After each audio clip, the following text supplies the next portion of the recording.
Tyson Fury refused access into America over alleged links to mob boss Daniel Kinahan. Now, there's some people saying that he was in Miami 2 weeks ago, so this can't be true, but I don't know. Maybe they put the ban on him after he left Miami and tried to go back. I will make a retraction if it's fake news, no problem. This is on the back of Matthew Macklin, Ben Davison, not being able to fly over into the US for work-related purposes. Now, Tyson Fury has never denied a working relationship with Kinahan, but it says here their professional relationship lasted from 2017 to 2020. Since then, nothing, nada. Now, co-promoter Bob Arum revealed earlier this year that he had paid Kinahan to broker a 2-fight deal with Anthony Joshua, which obviously fell through. Now, Arum is said to have paid Daniel close to $3 million to help secure 4 fights. Fury said it's none of his business what a 90-year-old man wants to do with his money. That's up to him. It's out of my control. But it looks now like Tyson Fury is going to have to make a definitive punctuation in ending any association with Kinahan. If he intends to box again like he said he intended to recently, looks like he's going to have to sound a little more convincing to the authorities. You know, this ain't smack talk against Wilder or AJ or Usyk. You know, MTK have shut down operations, shut down totally. So this isn't a joke. There has to be a body of evidence that Daniel Kinahan could still potentially have influence in boxing for the American authorities to be taking this drastic action. How many people have they stopped flying? You have to ask yourself, like, Pro Bellum haven't shut down, but what can they really do right now under all the suspicion and watching eyes? What is it they can do? You know, like Bob Arum did briefly mention Butler as a potential opponent for Inoue, so he could tie up all 4 belts at Bantam. But didn't he write off working with MTK and Pro Bellum? Now, MTK have shut down. Pro Bellum have denied any relationship with Daniel Kinahan. So Butler would have to get out of his contract with Pro Bellum to make that fight. And if they've got any other fighters of note, because remember, they don't have a broadcaster. They've lost Eurosport to Discovery and BT, I believe. So they don't have a broadcaster to put on a fight of that magnitude with Inoue and Butler. And if they've got any other fighters of note with any belts, most of their opponents will be from promotional outlets like Matchroom, Dazn, BT, Channel 5, Wasserman, wherever it is, Sky, Top Rank, PBC, and they're not going to be able to do business with none of these fighters. There's just no way. Anyway, Tyson Fury's representatives have refused to comment, predictably. So that's something to ponder over for some of the media guys who seem to be shit scared of Frank Warren to ask him, why was Tyson Fury denied access? They can ask Bob Arum the same question as well. And while they're at asking Frank Warren questions, Virgil Ortiz is inquiring. Somebody asked Frank Warren why he's not posting about his guy not signing the fight, talking about David Avanesian. Warren apparently tweeted several times, Virgil and Golden Boy turned down the Avanesian fight. But according to Virgil, you guys negotiated and agreed to take the fight 4 weeks ago. Now, it's my opinion that Carl Greaves and Neil Marsh are some of the biggest bullshitters on the domestic scene right now. Just on the basis that the contract was sent and you agreed to all terms and then turned your back on the fight. And if you got any receipts to prove otherwise, I will make a retraction and apologize. But until then, David Avanesian, Neil Marsh, Carl Greaves, duck. So I believe Virgil Ortiz. Now, you would have to assume, although I'd be rooting for Derek, that Andy Ruiz would be the sensible pick if he was going to take on Derek Chisora. It was a winnable fight, and if it's on DAZN, he's taking home a nice purse. Yeah? This is a good fight for Andy Ruiz to take. Whether it's in the UK or wherever, it's a good fight. So, for him to reject that fight, I have to assume that the PBC are going to make this Andy Ruiz-Luis Ortiz fight. Or what the fuck are they doing? I don't think Andy's going to be fighting Deontay Wilder next. So, is that fight going to happen? Sweat pouring down the face of heavyweight Luis Ortiz. He wraps up his training session at Tropical Park and he's answering questions about the potential fight against Andy Ruiz. They're saying King Kong knows that something is cooking, but he just doesn't know the details. He said he's training, and that's what motivates him. He's training like the fight was going to take place tomorrow. They told him to train, to get ready as if there was a fight with Andy, and he intends to shut his mouth and Andy's father's mouth. He says Andy has a lot of ego on him. In this sport of boxing, ego does not work. Here you have to throw shots, train hard, and have good discipline. That is essential. Ortiz says he has that discipline, and the punches will not be lacking. He's going to throw them at him and whoever stands in front of him. He said his experience in the sport is still young. Now, this is going for an interpreter, so I'm doing the best I can with it. He said he's ready to knock Andy's head off. He said Andy is going to have to take him down and knock him out. The fundamental thing is that he has the grace of God and angels, says Ortiz. He's healthy. His mind is full of energy. He has more passion than Ruiz. He loves boxing. Well, it looks like he's developing a full head of steam and dislike for Andy, which is good. Haven't heard anything from Andy, though. Lucas Browne feeling himself after knocking out Junior Farr the other week. He's been speaking to Eddie Hearn, and Eddie is trying to make a fight between Lucas and Dempsey McKean. Somebody actually asked, who wants to see that? I don't know.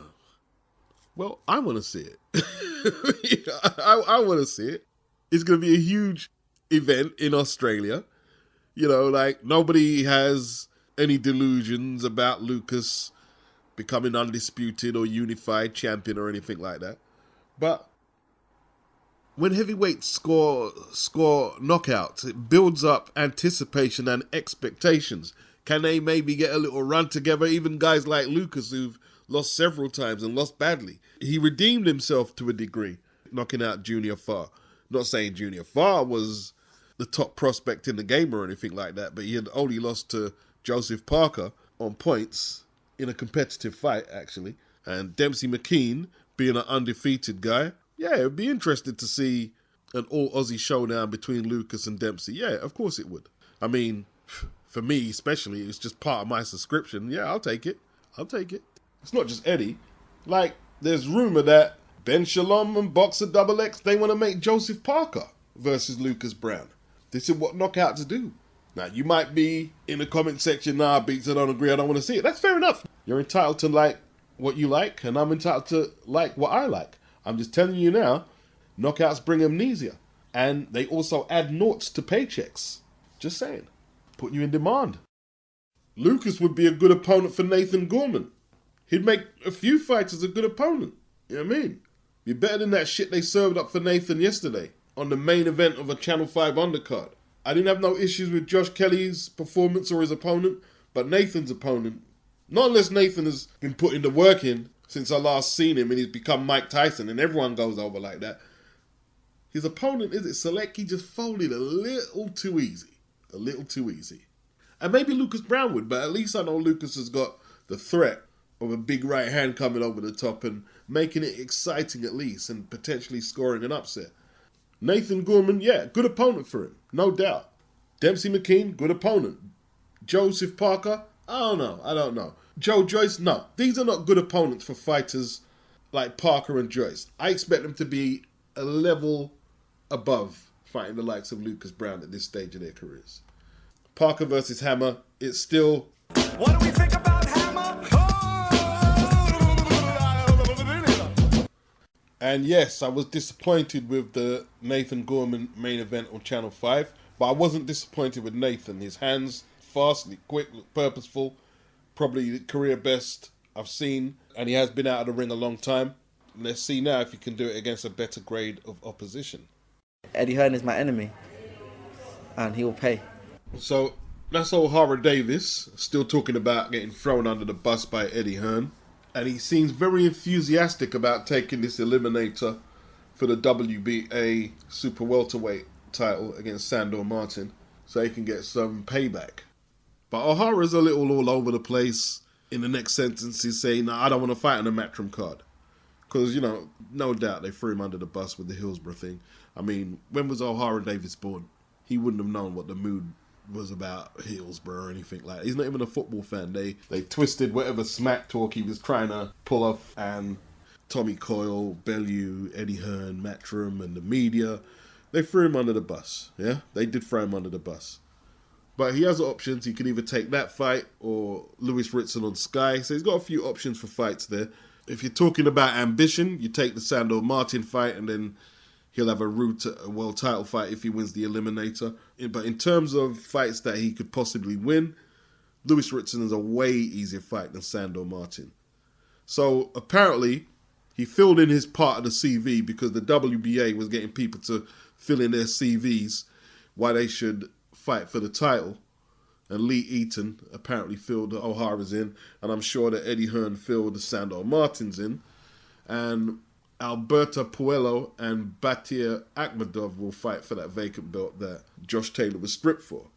I wonder what they put in their CVs. Did Ismael Barroso fill in a CV? He gets the next shot at the winner. And then I guess after that, whoever fights Sandor Martin, whether that's O'Hara Davis or anyone else, will get the next shot after Barroso.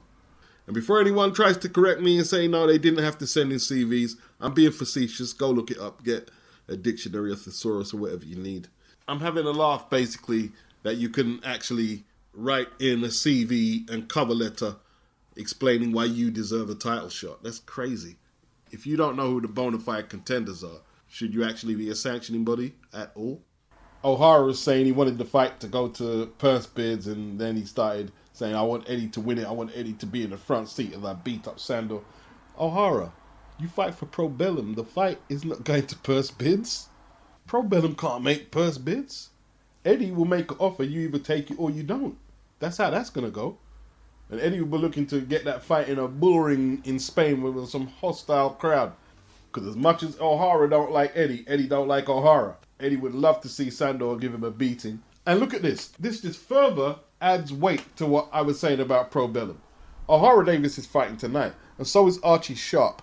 They're both Pro Bellum fighters, but they're both fighting on Mark Bateson's promotion in Leeds United FC Banqueting Suite. Well, why are you fighting on his cards if you're Pro Bellum fighters? Why are you on there? It looks like this Mark Bateson is a front for Pro Bellum to keep the Pro Bellum fighters busy. They're being driven underground, basically. That's what's happening. I'm a bit conflicted about this Jesse Rodriguez-Rungvasi fight because I kind of want to see the new blood flood into the sport with Bam. I do. And I still want to rock with the old warhorse, Saur Rungvasi. 35 years of age, challenging Bam Rodriguez, 22. 22.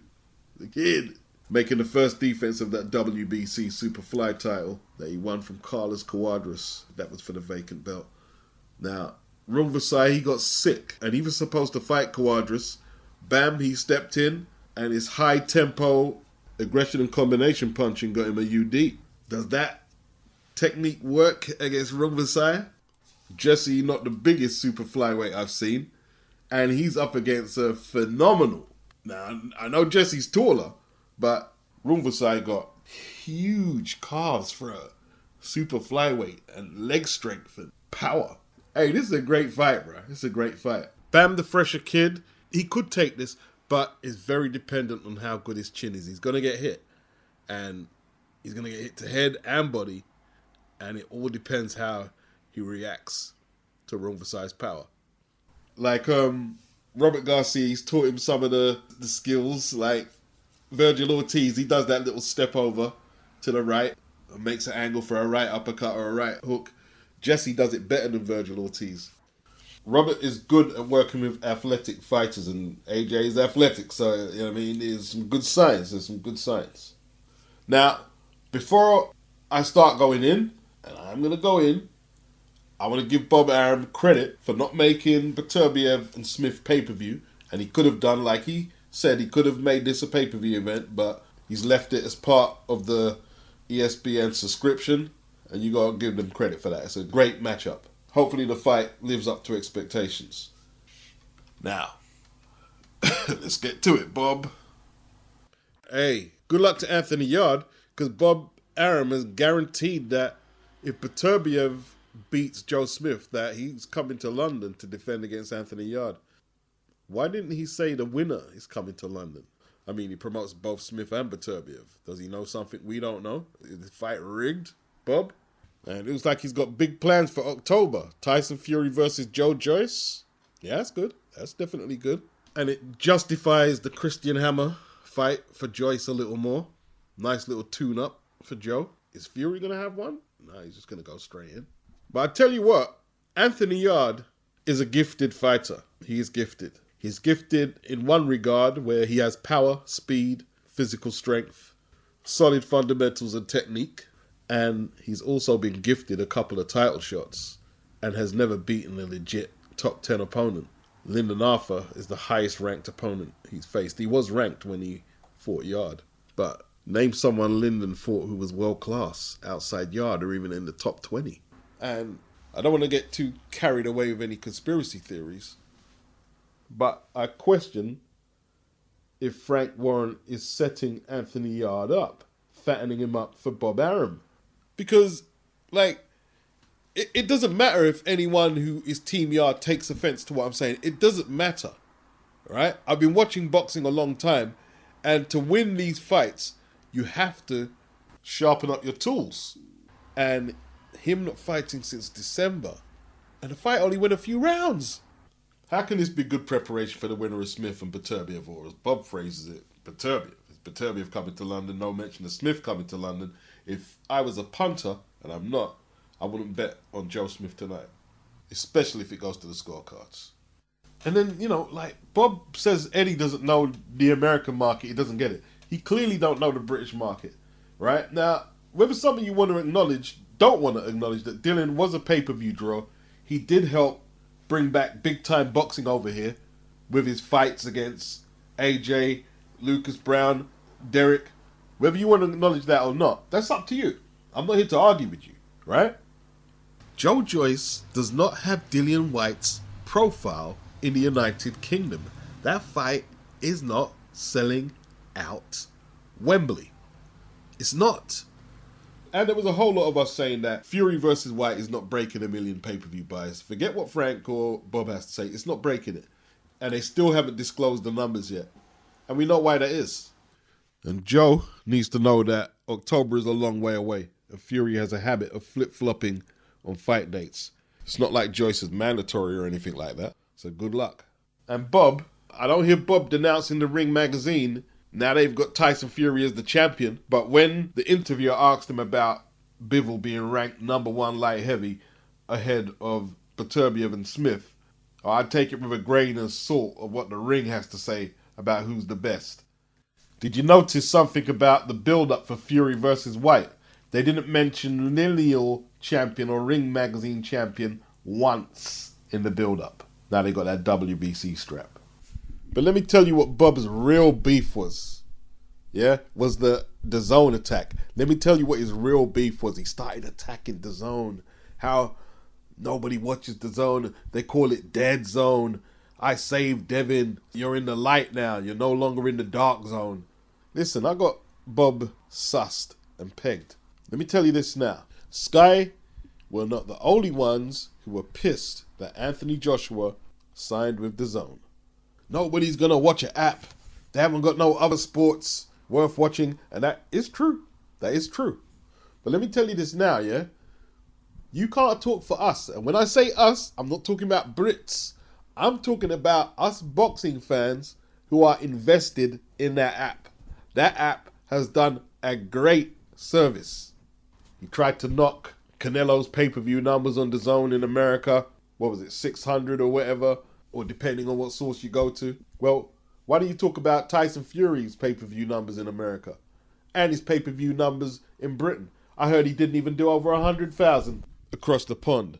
Then he was questioning how can you put a fight like AJ and Usyk on the DAZN app. It's a waste. Really?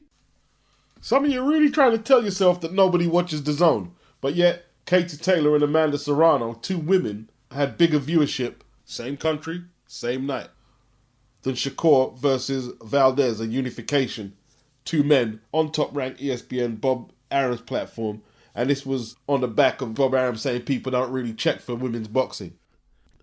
he's pissed that Eddie is being able to put such a big, significant heavyweight title fight on DAZN.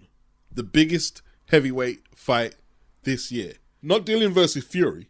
Usyk versus AJ for 3 scraps is the biggest heavyweight fight of the year. And Bob hates it, especially with Eddie controlling behind the wheels of steel on DAZN. Do you hear what Gareth Davies came out and said? Oh, we still don't know if the fight's going to be on DAZN. Get the fuck out of here, Gareth. Where the fuck do you think it's going to be? You think it's still going to be on Sky? Are you stupid? Where's it going to be, on ESPN or the PBC? Are you mad? Quote your sources. When you get that information that AJ was going to stay on Sky? If AJ can pull this Usyk fight off, DAZN are in the driving seat. He was talking about the winner of AJ and Usyk fighting Tyson Fury, but not in Saudi Arabia. I'm thinking about the boxing fans. Once again, he's throwing shade on the event, on the unified fight between AJ and Usyk, because the Saudis are showering them with money. The Saudis offered Tyson Fury the bag for the Dillian fight, the bag for the Deontay Wilder fights. Nope. Oh, well, you know, they might be offering more money, but it should be held in Britain because it's all Brits. So shut up, Bob. Yeah? If you cared about that fight so much, you would have done more with that funny arbitration that scuppered that fight in the first place. Didn't Tyson Fury do some wrestling event there? And we didn't hear shit from Gareth Davies. And what was he saying the other month? Oh, human rights issues. They shouldn't have it there because of the human rights issues. And Usyk is trying to bring attention to what's happening in the Ukraine, and they would do a better job of that in the UK. Fuck off. The fuck out of it. Don't worry, Bob. We're going to have a big party. Is it late August, August the 30th or whatever date it is? And you're not invited. Okay? When AJ won his belts back from RUIZ in Saudi Arabia, that was a massive event. These guys know this. Bob didn't even go at Eddie in his vid. He didn't even go at Eddie. He just went straight at DAZN. Straight at DAZN. That announcement has rocked the foundations of not only Sky, but obviously Bob Arum, Frank Warren. That's why Frank and Fury were out the next day. They probably weren't even going to announce no Netflix deal for this week. But when AJ announced what he announced, and DAZN are legitimate businessmen. Bob can't do DAZN like he just done Daniel Kinahan and MTK or Pro Bellum. He can't. Yeah? So he's resorting to these crude verbal diatribes. PBC ain't got no Mayweather. He's retired. Top Rank ain't got no Manny Pacquiao, no Oscar De La Hoya. They've retired. You've got no Canelo. You've got no Anthony Joshua. Eddie's got them in their feelings, bro. Let me just say that. Eddie has got them in their feelings right now.